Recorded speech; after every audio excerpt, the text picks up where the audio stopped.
नमस्कार दर्शकों, मैं राकेश मोहन सिंह और आप देख रहे हैं नेक्स्ट 9 न्यूज पॉलिटिकल बाइट। हमारे खास कार्यक्रम में मैं आपका स्वागत, अभिनंदन, खैर मकदम करता हूं। 5 राज्यों के चुनाव खत्म हो चुके हैं, परिणाम हम सभी के सामने हैं। 5 राज्यों के चुनावी सीरीज में भाजपा ने 3 राज्यों के चुनाव जीतकर इस सीरीज में क्लीन स्वीप तो नहीं, लेकिन तीनों हिंदी भाषी हार्टलैंड में अपने प्रमुख प्रतिद्वंदी विपक्षी कांग्रेस को जरूर हरा दिया। कांग्रेस ने जहां 1.5 दिन में अपनी समीक्षा खत्म कर ली, ये भी अपने आप में एक हास्यास्पद बात है कि 3 बड़े राज्यों के चुनाव जहां से लगभग आप एक तरीके से लगाइए 65 लोकसभा सीटें आती हैं, वहां की समीक्षा बैठक 1.5 दिन में समाप्त कर ली। ये भी कांग्रेस से सीखने वाली बात है। तो वहीं भाजपा के लिए चिंता का विषय ये है कि भाजपा अभी तक पर्यवेक्षक खेल रही है और तीनों ही राज्यों में अपना नया मुख्यमंत्री किसे बनाएगी वो नियुक्त नहीं कर पाई है, तय भी नहीं कर पाई है। तो क्या होने वाला है और क्या होगा ये आने वाला समय बताएगा। लेकिन दर्शकों, एक बात तो है कि जीत वही बेहतर जो सर्वमान्य हो,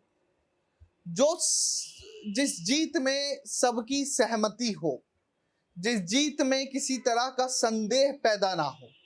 भाजपा की ये 3 राज्यों की जीत कई तरह के सवाल अपने आप में पैदा कर रही है और मुख्य तौर पर ईवीएम को लेकर कमलनाथ हो, दिग्विजय हो, भूपेश बघेल हो या अशोक गहलोत, सभी ने ईवीएम को लेकर सवाल खड़े किए हैं।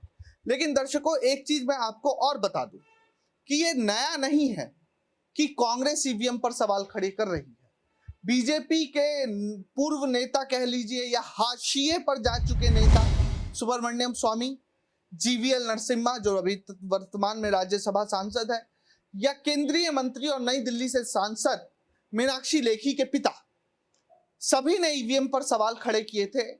और सबसे पहला सवाल जो ईवीएम पर खड़ा किया था वह मीनाक्षी लेखी के पिता थे, जो इस देश के वरिष्ठ सुप्रीम कोर्ट के अधिवक्ता भी हैं। तो ईवीएम जो विपक्ष में रहा है उसने ईवीएम पर हमेशा सवाल खड़े किए हैं, इस बार भी हो रहे हैं। तो इसी ईवीएम की गुत्थी को सुलझाने के लिए मेरे साथ सिराज हैं, मेरे सहयोगी हैं, और उनसे जानेंगे कि ईवीएम में धांधली हकीकत है या फसाना है, या आधी हकीकत है या आधा फसाना है, या चुनाव आयोग ईवीएम को लेकर संदेह के घेरे में है तो लोकतंत्र भी क्या संदेह के घेरे में है। इन तमाम विषयों पर मैं अपने सहयोगी सिराज से बात करूंगा और कोशिश करेंगे कि आपके सवालों के जवाब आपको दे सके। सिराज, आपका स्वागत है हमारे कार्यक्रम में। आपका बहुत बहुत शुक्रिया। सिराज, सबसे पहला प्रश्न, 5 राज्यों के चुनाव हो गए हैं और बीजेपी 3 राज्यों में जीत गई है, लेकिन मुख्यमंत्री नियुक्त नहीं कर पा रहे, पर्यवेक्षक खेल रहे हैं, लगातार बैठकों का दौर जारी है, क्या लग रहा है? जी देखिए, मुख्यमंत्री का सवाल रहा तो मुझे लगता है जिस तरीके से तीनों हिंदी भाषी राज्यों में बीजेपी ने प्रचंड बहुमत हासिल कर जीत हासिल की, उसके बाद जो है सीएम चेहरे को लेकर काफी तमाम तरह की बातें सामने आ रही थी। लेकिन राजस्थान में जिस तरीके से बाबा बालकनाथ और वसुंधरा राजे और तमाम जो बड़े नाम है वो आ रहे थे, और बीजेपी ने जो है, आपको ये गौर करने वाली बात होगी कि ये जो विधानसभा चुनाव है उसमें कहीं भी पहले से ही सीएम पद की जो है घोषणा थी वो नहीं किया हुआ था। सीएम चेहरे का जो ऐलान है वो नहीं किया हुआ था। इसका कारण साफ था कि बीजेपी मोदी चेहरे को आजमाना चाहती थी। क्या जनता के बीच मोदी चेहरे का वो मैजिक है भी या नहीं? और यही वो बात थी कि किसी भी आप विधानसभा चुनाव से पहले नेता या बड़े नेता से बात करके आप देखते हैं तो उसमें साफ तौर पे वो कहते हुए नजर आ रहे थे कि हमारा जो चुनाव चिन्ह है वो मोदी का चेहरा है और कमल का निशान ही जो है हमारा चुनाव चिन्ह है। ऐसे में सीएम चेहरे को लेकर इन तमाम तरह की अटकलें जो सामने आ रही है लाजमी है, क्योंकि शिवराज सिंह चौहान जिस तरीके से दावे करते हुए नजर आ रहे थे, लेकिन बीजेपी ने, आपको गौर करने वाली बात होगी कि विधानसभा जो चुनाव है इसमें कुल 18 केंद्रीय मंत्री और सांसदों को चुनावी मैदान में उतारा था। ऐसे में जो सांसद अपनी सांसदी से इस्तीफा देके विधायकी का चुनाव लड़ते हैं तो जो सीएम की उम्मीद है उनको भी होगी कि हम भी सीएम बने। तो ये तमाम तरह की बातें थी जो बीजेपी को ये डर था। लेकिन कहीं ना कहीं बीजेपी अब इन सबको सुलझाने का प्रयास कर रही है। और मध्य प्रदेश में जिस तरीके से शिवराज सिंह चौहान ने एक अच्छा काम किया और महिलाओं का वोट बैंक जो है बीजेपी को 10% में बढ़ोतरी मिली, और यही वो कारण है कि मोदी मैजिक के साथ साथ शिवराज सिंह चौहान को भी कहीं ना कहीं मुझे लगता है क्रेडिट देना होगा। और जिस तरीके से अभी बाबा बालकनाथ का नाम राजस्थान में आगे किया जा रहा था, लेकिन वसुंधरा राजे अपने विधायकों के साथ मीटिंग करती हुई नजर आई, और उसके बाद से ही बीजेपी की धड़कनें तेज हो जाती हैं और सीधा आला कमान से फोन आता है और वसुंधरा राजे दिल्ली चली आती हैं अमित शाह और जेपी नड्डा से मुलाकात करने। चलिए सिराज, मैं आपसे एक और जिक्र करना चाहूंगा। ईवीएम पर हम बात कर रहे हैं। कांग्रेस सेवा दल है, उसने अपने सोशल मीडिया एक्स पर एक पोस्ट किया और उसमें उन्होंने ये दावा किया कि जो मॉक ड्रिल होती है, ईवीएम को टेस्ट किया जाता है तो उसमें मॉक ड्रिल होती है, बटन दबा के देखे जाते हैं कि सभी को वोट सही से पड़ रहे हैं कि नहीं।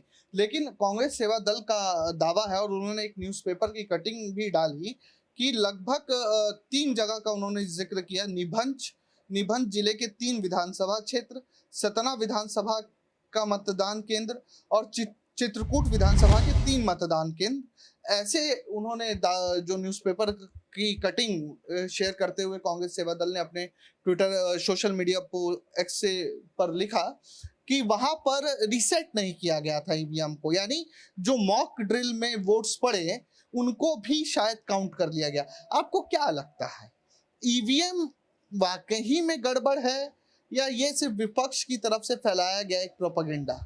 जी देखिए, साफ तौर पे जिस तरीके से विधानसभा चुनाव के बाद ईवीएम को लेकर लगातार सवाल उठते हुए नजर आ रहे हैं, और इतिहास में पहले भी ऐसा देखा गया है कि जो पार्टियां हारती हैं खासतौर पे वो ईवीएम पे सवाल उठाती हुई नजर आती हैं। लेकिन आपको कुछ घटनाओं पे नजर डालना होगा। जिस तरीके से मध्य प्रदेश में जैसे ही वोट पड़ते हैं उसके बाद से ही जो ईवीएम को लेकर सवाल उठते हैं, और कोई कलेक्टर थे दीपक आर्या करके, उन पर भी लगातार उंगलियां उठ रही थी कि जो वोटों की गिनती है, जो ईवीएम है, वहां पे विपक्ष का नेता भी होना जरूरी है, और ऐसे में जो है किसी खास पार्टी के लोग ही वहां पे शामिल थे और ईवीएम खुल गया था। तो ये तमाम तरह की बातें हैं, मुझे लगता है इस पे चुनाव आयोग को ध्यान देने की जरूरत है। और निश्चित रूप से एक इलेक्ट्रॉनिक गैजेट है तो उसकी जो गलतियां हैं उसमें फॉल्ट होने के चांसेस हैं, लेकिन ये साफ तौर पे दर्शाता है जिस तरीके से अभी गड़बड़ी को लेकर लगातार सवाल उठते हुए नजर आते हैं। और कमलनाथ ने जिस तरीके से सवाल उठाया कि पूरे दिन वोटिंग खत्म होने के बाद भी 99% जो है चार्ज थे, तो सवाल ये उठता है कि जब ईवीएम चुनाव में था तो वो चार्ज कैसे थे। तो ये चीजें हैं कुछ जिसको चुनाव आयोग को इस पे ध्यान देना चाहिए। तो ये मुझे लगता है लाजमी सा सवाल है कि ईवीएम में जो है गड़बड़ियां जरूर हो सकती हैं। बहुत धन्यवाद सिराज। जी बिल्कुल, शुक्रिया आपका।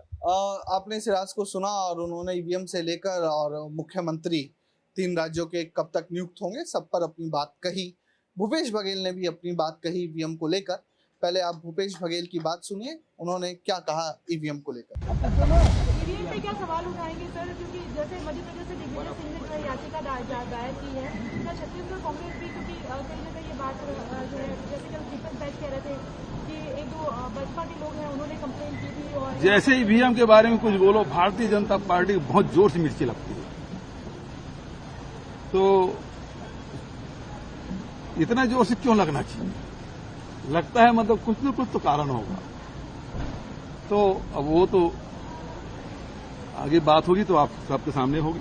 और कुछ पारिवारिक कार्यक्रम थे, इतना से मुझे अभी समय मिला। मोबाइल हटाओ यार। अपना इस्तीफा माननीय राज्यपाल महोदय को सौंपा है। 5 साल पहले तो जनादेश हमने दिया था। अरे भाई मोबाइल हटाओ ना, कौन है? सेवा हम लोगों ने जितना बन सका खराब कर रहे हैं यार दोस्त, मिला है उसका हम सम्मान करते हैं। और विपक्ष में है तो सकारात्मक विपक्ष की भूमिका हमारी। सबसे बड़ा भ्रष्टाचार का मुद्दा रहा, जिस ईडीसीबी की आप बात कर रहे थे, आपको जनता ने नकार दिया।